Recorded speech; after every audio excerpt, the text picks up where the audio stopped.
Minasan konnichiwa and welcome to Shogo's podcast. So today, guys, I'd like to talk about a channel that I found on YouTube that came out on my YouTube Shorts feed. And it was a person who called himself Ronin something. I forgot his name, but basically he was showing his skills of swords, of handling the katana. And he called himself Ronin, and he was showing a lot of skills of cutting fruits and all of these kind of stuff. And I think it's great that he really is, what should I say, interested in katana and training it and such. And that I'm very, very proud of as a Japanese person. I believe he is from a Southeast Asian country, I believe. Yeah. But anyways, he was introducing some of his skills, and one of his videos, he was explaining the reason why he always keeps his katana, his uchi katana, on his waist and with the blade down. So he was, in one of his YouTube shorts, he was explaining, because I am a Ronin, I have the right to break, conventional ideas and, what should I say, do things differently. That's different from the way that's usually said to be the proper way to do it. I'm a Ronin, I get to keep my blade downwards and do it as well. And about this, I had a few thoughts inside my head, and today I'd like to share my ideas on practical reasons, first of all, of why putting your blade down is not a good reason, and also my idea towards breaking norms or conventional ideas in the first place. So first of all, let's talk about the katana and facing it downwards. As you may know, the uchi katana that we usually use for our martial art training, like you see me handling, the katana needs to be having the sharp edge upwards. And the blades that the katana that have the sharp side downwards are the tachi, which are the katana that was originally used on horseback for the samurai when they were fighting more individual battles, and they were fighting on horses. They would use the longer, more curved, and it's the kind of katana that you would not put inside your kimono, but it's something that you would actually hang using some equipment from your armor. Yeah, you could put it on your clothes too, but mainly it was hanged from your armor. So it's very, very different. So basically, the reason why you have to have your blade up for the uchi katana is because it's simply much easier to draw. So the reason why then the tachi is the blade facing downwards is because the position of where the blade is completely different. The uchi katana will be coming at around your waist height, while the tachi would be coming around your legs, much lower. So it's easier to draw down than to draw up if it's near your legs. Whereas if it's near your waist, if you had to draw downwards, there's a very high risk of cutting your own fingers or damaging the sheath. So there's a reason for that. It's much easier to draw up than draw down if the blade is much higher. And also, because the uchi katana is specifically made for having the blade upwards, there's a place called the kurikata, which is where the sageo, the katana string will go through, is actually on the outside if you properly put the blade upwards. Otherwise, if you have the blade downwards, it means the kurikata, where the hole, which there's a small bump on the sheath, where the rope goes through, would come towards your waist, towards your body. So that would actually, be a very physical inconvenience, because it would hurt your waist. First of all, it would simply hurt a lot. And if you try to avoid the kurikata hitting your waist, the position of the katana would be incorrect, first of all. So that's another not so good thing. And as many people point out, if you constantly have the uchi katana, the tachi were made differently, specific for that, but the uchi katana is not made for that. So if you have the blade downwards, the blade is damaging or scraping the inside of the sheath. And so there's a lot of these, should I say, not good reasons. There is a reason why for hundreds and hundreds of years, back in the time of the samurai, had the blade upwards for the uchi katana. There is a reason for it. And also, I think it's really important. So these are the practical reasons why the katana, I personally feel that the uchi katana needs to be having the blade upwards. And it was really funny to watch that this man who introduced this, when he was sheathing the katana, he would obviously have the blade upwards, because you can't have your hand. You can't use your hand as a rail when you need to sheath the katana with a sharp side, right? So he would just simply flip the katana around after he sheaths the katana. But that really doesn't make that much sense, because why do you need that extra movement? Yeah. And when you draw the katana out, if you want to cut downwards, for example, you could just by controlling the sheath. So you don't have to have the blade downwards whenever you want to attack.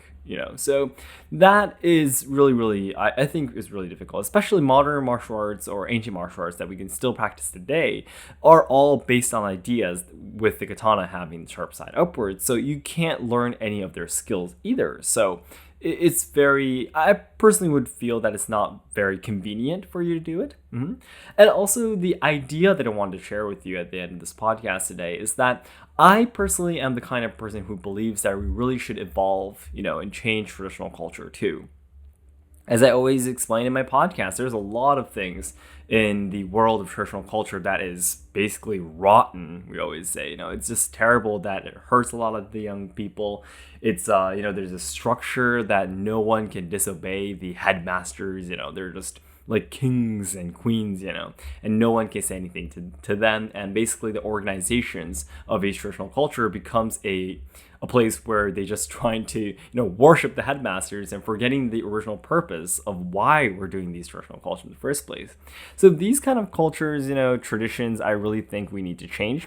But also at the same time, I really think that we need to be, very focused in, first of all, training in the traditional culture a lot to understand why things are done the way that's taught today. First of all, we need to be able to do that. I think I made a separate podcast just talking about this, but in Japanese it's called katayaburi. Katayaburi means to change the norms, to break the border, the original borders. But katayaburi means that kata means the kata that we do in martial arts. So if you yaburu means to break or rip. So if you want to rip the kata, you need to be in it.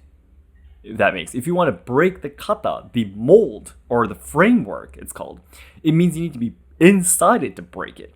So you need a certain amount of experience and knowledge in order to change something. You need to be in it to be able to change it, I feel. Otherwise, you're just going to be simply going around and destroying all the good teachings too. In order for you to be able to know, understand, which are the good things that we need to leave and which are the bad things we need to change, you need to be in it. Because a lot of things, like for example, tea ceremony, if you haven't trained in tea ceremony before, when you see the movements, you're like, well, you probably don't need this, you don't need this, you don't need this. No. As you continue training, you soon realize that all of the things that you thought were useless has a meaning. You just simply don't understand it yet. Yeah. So you definitely absolutely need a lot of training, not just Japanese culture, by the way. This is just an example. It could be anything, You can't say, like, for example, you haven't practiced soccer almost, just for like a few months, and you can't tell a professional soccer player that, oh, you know what, the shoes you're wearing right now probably doesn't fit you that much. I think you should wear these shoes instead. Right? Like, how would you know? You might think that the shoes that professional soccer player is wearing might seem, insufficient or something, or inefficient or something. But, that person has been dedicating his whole life to it, for example. Then he or she has some kind of reason for why he or she is wearing that shoes or wearing that uniform or doing that workout or things like that, right? So I think it's really important that you first need to be able to be humble enough to try to deepen your understandings to a certain level where you can start debating about these things. That's the reason why I talk only about the very, very obvious things that we need to change, like violence, hurting other people, disregarding the rights of the juniors within the organization. These are obvious things. That's the reason why I talk about it in the podcast. But more specific things, it's going to be taking me another decade, 2 decades to be able to talk about these things. So that I really personally felt that watching this person, Ronin something, I forgot his name, I'm sorry, talk about this. Again, I really respect him and I'm really thankful that he's interested in Japanese culture and also the katana.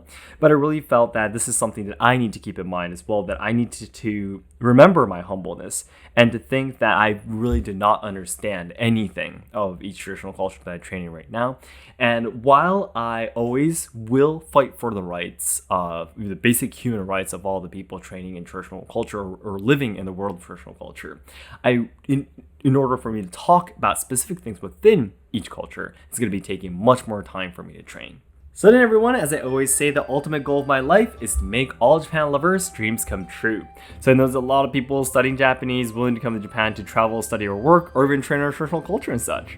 However, I am very afraid that Japan will not be able to make everyone's dreams come true in the future because we're facing a lot of social problems, we are losing our traditional culture, and the younger generations who are supposed to be carrying on the good things about Japan are dying because of all the social issues being shoved against them.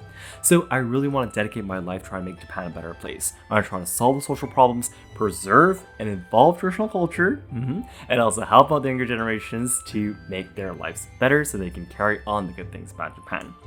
And to do that right now, the nearest goal I have is to become a Japanese language instructor. I set up a Ko-fi page, which is a very close platform to Patreon. It's a donation platform. I'm raising money right now to become an official Japanese language instructor right now, so I hope you can check out my page for me.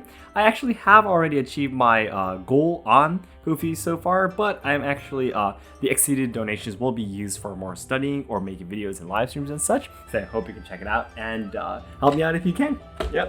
Alright guys, thank you so much for your time, and I'll be waiting for your comments and your opinions about this topic too. Thank you so much. Have a nice day.